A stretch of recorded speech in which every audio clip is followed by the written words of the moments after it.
Hi guys, എല്ലാവർക്കും സുഖമല്ലേ? Variety ടേസ്റ്റിലും സിമ്പിളായിട്ട് ഉണ്ടാക്കാൻ പറ്റുന്ന ഒരു നാടൻ അപ്പാണ് ഇന്നത്തെ സ്പെഷ്യൽ.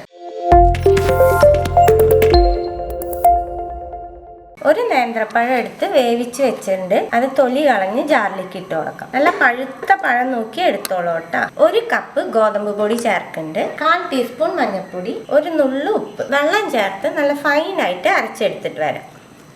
അരച്ചെടുത്ത ബാറ്റർ ബൗളിലേക്ക് ചേർത്ത് കൊടുക്കാം. ഈ പാകം മതിയിട്ട് മാവിന്റെ പാനിലേക്ക് 1 ടീസ്പൂൺ നെയ്യ് ചേർക്കുന്നുണ്ട്. 1/4 കപ്പ് ചെറിയ നാളികേരം ചേർക്കാം. നാളികേരം നല്ലോണം ചൂടാക്കി എടുക്കാം. നാളികേരം ചൂടാവുമ്പോൾ 1/4 കപ്പ് പൊടിച്ച ശർക്കര ചേർക്കുന്നുണ്ട്. ഇതിട്ടൊന്ന് നല്ലോണം മിക്സ് ചെയ്യാം. ശർക്കര നല്ലോണം മെൽറ്റായി വരുമ്പോൾ ഇതിലേക്ക് 1 ടീസ്പൂൺ ഏലക്കപ്പൊടി ചേർക്കുന്നുണ്ട്.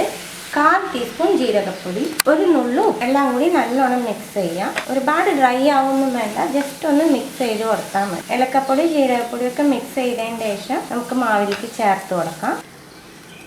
ഇതെല്ലാം ഒന്ന് മിക്സ് ചെയ്യാം. അതേ പാനിലേക്ക് 1 ടീസ്പൂൺ നെയ്യ് ചേർക്കുന്നുണ്ട്. 1/4 ടീസ്പൂൺ ചെറിയ ജീരകം മൂത്ത് വരുമ്പോൾ ഇതിലേക്ക് 10-15 ചെറിയ ഉള്ളി രണ്ടായിട്ട് കീറിയത്. ഉള്ളി ഒന്ന് സോഫ്റ്റ് ആക്കി എടുക്കണം.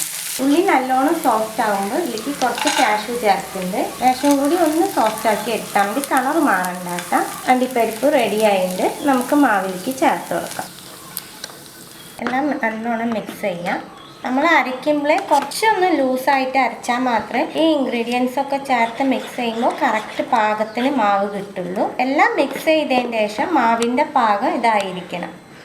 ഒരുപാട് ലൂസായി പോകരുത് മാവ്. ഇനി നമുക്ക് അപ്പം റെഡിയാക്കാം. പാനിലേക്ക് 1 കയ്യിൽ മാവ് ചേർക്കുന്നുണ്ട്. ഇതൊന്ന് പരത്തിയാൽ വേണ്ടിയിട്ട് അടച്ച് വെച്ച് മുകൾ ഭാഗം റെഡിയാക്കി എടുക്കും. ഒരു ഭാഗം ആയിട്ട് നമുക്ക് മറിച്ചിട്ട് കൊടുക്കാം.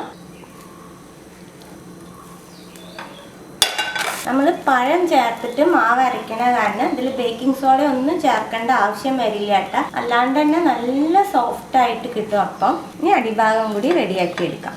അപ്പം അടിഭാഗം റെഡി ആയിട്ട് ഉണ്ടാക്കുന്ന സമയത്ത് ഇതിലേക്ക് നെയ്യോ എണ്ണയോ ഒന്നും സ്പ്രെഡ് ചെയ്ത് കൊടുക്കണ്ട കേട്ടോ. ഓൾറെഡി നമ്മളെല്ലാം നെയ്യിലാണ് വാട്ടിയേക്കുന്നത്. ഇതുപോലെ എല്ലാ അപ്പം നമുക്ക് റെഡിയാക്കി എടുക്കാം. എല്ലാ അപ്പവും നമ്മൾ റെഡിയാക്കി എടുത്തു. ഹെൽത്തി ആയിട്ടുള്ള അപ്പാണ് കേട്ടോ. ബേക്കിംഗ് സോഡ ഒന്നും ചേർക്കേണ്ട ആവശ്യമില്ല. തീർച്ചയായിട്ടും എല്ലാവരും ട്രൈ ചെയ്ത് നോക്കണം. ട്രൈ ചെയ്ത് നിങ്ങളുടെ ഫീഡ്ബാക്കൊക്കെ അറിയിക്കുക. പുതിയൊരു റെസിപ്പി ആയിട്ട് അടുത്ത വീഡിയോയിൽ കാണാം. See you. Bye.